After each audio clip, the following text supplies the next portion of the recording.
I think you guys are just a tad behind the other class because we had some guest speakers in here last Friday. Is that right? Okay. We had Tom and Claire. All right, ladies and gentlemen. Today we are going to be taking a look at the Renaissance and Reformation. I think we have not really started the Reformation in here, have we not? No, I think we touched it. I know. Last semester? I know, I mean, in here. You did the Erasmus lay the egg. Okay, we touched it a little bit. All right. So, We got to the printing press. the Renaissance and Reformation is basically, they go together like a hand in glove. The tools of Renaissance humanism are going to lead to the Reformation, and their time, sometimes they sound like they're different eras in history, but they're actually overlapping. The Reformation is basically the reform of the Christian church in the Western world in the 16th century. And there have been reform movements. We've talked about Huss before. We've talked about Wycliffe. But the Reformation is really going to pick up steam when Martin Luther in 1517 ends up changing and breaking away from the Catholic Church. Because as those of you who are Catholic know, what does Catholic literally mean in Latin? It means universal, as Cody knows, the one church. But if you drive around Farmington, how many Christian churches do you see? 1 billion. Okay, hyperbole. There aren't 1 billion churches here in Farmington, but there's a bunch. How many Catholic churches are there in Farmington? One. Okay, and the reason we have all of these other churches largely is because of Martin Luther and what he did in 1517. And today we're going to talk a little bit about Luther, his relationship to Erasmus and Renaissance humanism and his theology. So what we're going to take a look at today is we're going to skip these first two things here. I want you to know about these two books. That's okay. We're going to look at Martin Luther's young life and conversion. Martin Luther grew up in northern Germany. And from the map quiz, I think virtually every one of you was able to identify where Germany was. So kudos to you. But he grew up right over here in what would be called Wittenberg, Germany. Okay? He grew up in Wittenberg, or what we'd say in southeast Missouri, Wittenberg. But Wittenberg, or near that area. And the region was called Saxony. His dad was a miner. That is, he, dug metals out of the ground. All right? And so he had a working class background. And his father had taken the family money and said, you know what?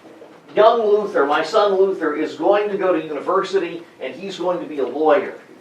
And he's going to make some money. And why is he going to make some money? Because there's no Social Security, there's no old age pension, and by golly, I want to make sure that I'm taken care of in my old age. So he sends Luther to college and he goes to university. He's there for a couple of years. And then one day, Martin Luther is out in a terrible thunderstorm. Lightning is crashing, thunder everywhere, gale force winds are blowing. And Luther gets on his knees and says, Saint Anne, save me! Saint Anne, save me! And I promise, he prays, if God, if you save me from this terrible storm, I promise I will devote my life to you and become a priest. Well, he doesn't die. The storm goes away. And what happens? Luther becomes a priest. Okay? And Luther is now a priest. His dad hears about this. And his dad is just furious. He's like, I spent 3 years of expensive tuition for you to be a lawyer, and now what are you? A priest? Taking a vow of poverty? Thanks, son. I really appreciate that. So, there was a little family tension there, a little family squabble. So Luther ends up becoming a priest. But in a way, Luther's heart was never quite in it. Those of you who are Catholic, like Cody or Maria or Bridget here, will know that when the priest blesses the wine, what happens? Notice you three are all sitting together here. I know, so they're together. We're usually separated by. Okay. Oh. Yeah. Okay, fair enough. That's a fair point. So when the priest blesses the wine, what does it become? Jesus' blood. When the priest blesses the wafer, what does it become? His body. Bridget, you're a god. Okay, so here's the thing. Luther, if you remember from last semester, my whole idea about my whole analogy for the intercession is the tube, like you go through the drive-through. The church is basically the intermediary between the believer, Bridget, and God, which will have you as God. Okay? So if I'm the priest, what am I? If I'm the church, what am I? I'm the go-between. I connect you to God. Okay? I connect you to God. Now, here's the problem. Luther said, if I'm the connector, what should I feel like? I should feel connected to God. And what should I feel like? And like pretty spiritual too. And what Luther's saying is, I still feel like I did before. I want to drink. And I don't mean water. Luther's like, I still want to, throw down the beer. He says, I know I'm a priest and I'm supposed to be celibate, but what am I interested in? Not being celibate. Well, alcohol, but also something else. There you go, Bridget. Okay? I'm still interested in women. I still think, I'm not acting on it, but I'm still thinking naughty thoughts. And if I'm God's vehicle of grace, shouldn't I be special? It's like, I don't get it. And then he takes a trip to Rome. And when he's in Rome, he sees all sorts of corruption. Like Pope Julius II, the battle pope in his armor. He sees people charging to see relics of the church. And he says, I'm just not feeling it. This just doesn't seem super holy to me. And then one thing throws him off even more. And what is this one thing that throws him off? It is something called indulgences. Okay? And Luther is going to really be thrown off by indulgences.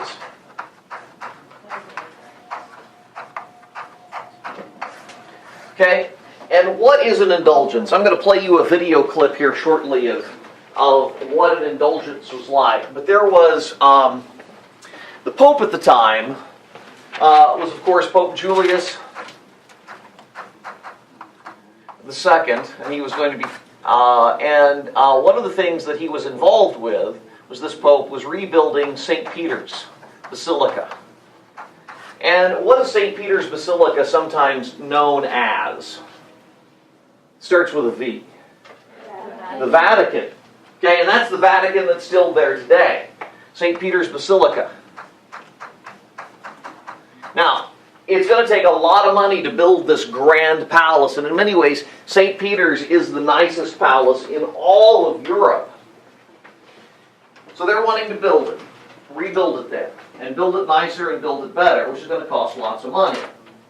Well, what's a way to raise money to build St. Peter's and to make it super nice? And they're getting like all the great artists of Europe. Raphael, Michelangelo, other Renaissance artists to be involved with this. All of the turtles are involved with this. You're right, Cody. So what are they going to do? How are they going to do this? Well, you can raise money. And the easiest way to raise money is to sell indulgences. An indulgence is basically what, Melissa? What's an indulgence? An indulgence is kind of like a hall pass. It's like you say you buy this, and then you go straight to heaven. And then if you add $5, you can take your grandma with you. That's right. It's like an eternal hall pass. That is a great analogy. I love that. And, of course, in the Catholic world, as you well know, the afterlife is three-tiered. And what are those three tiers? The top place, if you're a really good Christian, where do you go? You go to heaven. If you're really bad, where do you go? Maria? Hell. Hell. And Cody, if you're somewhere in between, where do you go? Purgatory. Okay, so if you're in heaven, if you're just glorious and the best thing there ever was, do you need to buy an indulgence? No, you don't. However, do you know for sure that you're going to be in heaven? No. You don't. I mean, case in point. I, every year, pay several hundreds of dollars for life insurance. Why do I buy life insurance?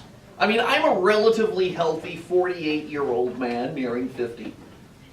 Why would I buy life insurance? The average life expectancy for a dude like me is about 78, 79 years of age. I'm probably not going to kick it soon. But why do I buy it? I have no idea. I don't get insurance. In case you die, your family gets money. If I die, my family gets money. Okay? So that way, my two young daughters can go to college and it'll be paid for because they've lost my earning potential. They'll be able to either incinerate me in a furnace or they'll be able to plant me in a ground like a tulip, depending on which way my family decides to dispose of my remains. Or donate me to science so I can be in the cadaver lab at SLU. Hi, boys and girls. I'll be a teacher for eternity. Just dice me up. I don't know if I could go there. At the same time, though, what does it really matter? I mean, whether worms eat me in the ground or SLU med students slice me up, I don't know what, You could become a reed. I could. You could be shot in a firework and explode. Oh. So cool. Man, you ought to, like, be in charge of funerary stuff. You got some creative ideas here. Definitely put in a box. Okay, anyway, the reason you buy it is you don't know what's going to happen in the future. So that's what an indulgence is. You don't know what it's going to be like in the afterlife. So what happens is the church goes around and the church is selling people basically these eternal hall passes. If you're in purgatory, what will it do?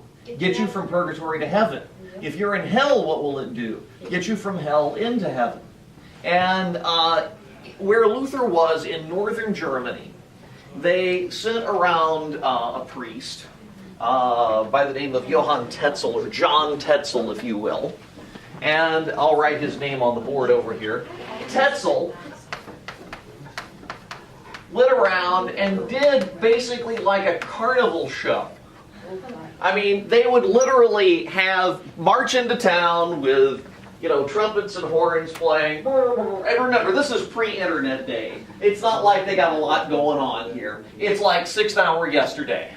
No electric, no nothing. People just march in and they're like, gather to the center of the town. They build a stage real quickly. They get up on the stage. Please don't. Ah! They get up on the stage, and while they're up on the stage, he takes a torch. Do you want to go to heaven? Do you want to go to hell and feel the flames burning your flesh for eternity? And he, of course, has already dipped his hand with the old stage craft stuff in some alcohol, puts it on there so it looks like he's setting his hand on fire, and then puts it out real fast before he gets burned.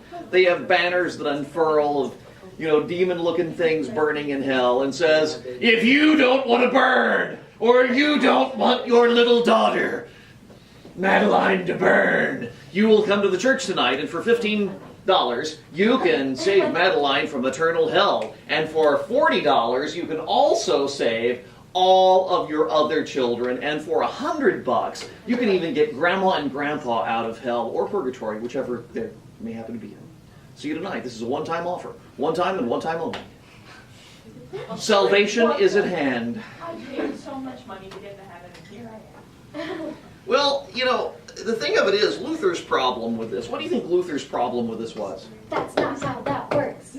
Why not, Abby? There's poor people that are good. There. Okay, because if you don't have the money, should Christianity be about buying your way? Okay? Secondly, if the church could dispense salvation freely, if Jesus loves all the little children of the world, shouldn't he be giving that out to everybody? What does the church say you got to have? Money. You see the problem here. Luther says, does the Bible mention any of this? Remember, think Renaissance humanism. You look to the primary source. Does the Bible, John chapter 1, in the beginning was an indulgence, and the indulgence was good. Is that in there? Last I checked. No. So, long story short, he is going to protest this. I'm going to play you a little clip right now, I think, of the indulgence show that Tetzel would do. Now, the church claimed, and you heard John Tetzel saying in this, that there's something called the Christ's Treasury of Merit. And I think I shared this with you a little bit last semester, but basically what the indulgence did, or what the indulgence, the justification the church had for it, was that Jesus was the only perfect person who ever lived. And his basically bag of goodness, if you will, the treasury of merit, was so perfect it was inexhaustible. So you could dip into that bag, that Christ's treasury of merit in the church, because the Pope is Christ's representative on earth according to Catholic doctrine. They could freely dispense this any way that they wanted to. The analogy, the 90s analogy, early 2000s, is like Barney's bag. Remember the purple dinosaur? You could reach into Barney's bag and freely dip that out. Because what could be in Barney's bag? Anything. So you could dispense that goodness. Now, Luther's problem with that is, A, it's not in the Bible, and B, if the church can do that, why charge money for it? So, Luther is having all of these problems. Luther is in Wittenberg, Germany, and he's assigned there as a university professor. And he starts teaching New Testament and the book of Romans. And while he's studying Romans, and Romans, the book of Romans, which is a New Testament book, was written by Paul, who was a Hellenized Jew and convert to Christianity, who basically said the gospel message was for the Greek world or the Hellenized world, in addition to just Jews in Palestine. And in that, Paul writes that we are saved, that is, achieve salvation through faith alone. And at that moment, that was Luther's theological breakthrough. We are saved by faith alone. Because what Luther's problem was, is I'm a priest, and what am I? Also, I'm supposed to be God's go-between. The go-between between Bridget and God, right? But what am I? Deeply flawed as a human being. Okay? I'm deeply flawed as a human being, so what should I do? I can't be that go-between. What Luther's realization is that the only thing that saves me, or provides me with salvation, is God's free gift. I don't deserve it. It's just a gift. So he is going to completely reject works. In the Catholic world, what would we call those works? The sacraments. He's going to say there's nothing I can do to earn my salvation. It's just faith and faith alone. Okay? Now, that's his breakthrough. And his patron and ruler in Saxony is a guy by the name of Frederick the Wise. Frederick the Wise. And Frederick the Wise is basically going to defend Luther and save his life and allow Luther to continue to teach at the university and to spend time developing his new branch of Christianity. Because what Luther does, and this is an incredibly important date, Halloween 1517. Halloween 1517. What does he do? He goes to the church at Wittenberg and he nails a big sheet with 95 theses, or 95, it's, theses is just thesis plural, okay? Okay? And there are 95 complaints. If you read it, it's like 60 of them are about indulgences, to be honest with you. It's very repetitive. But they are complaints about Catholic teaching. specifically dealing with indulgences. And he thinks that he can, he can convince the Pope initially, and maybe that the church will reform from within. But quickly, after Halloween 1517, he decides that he must leave the Catholic Church and start a new church. And what kind of Reformation is this called? The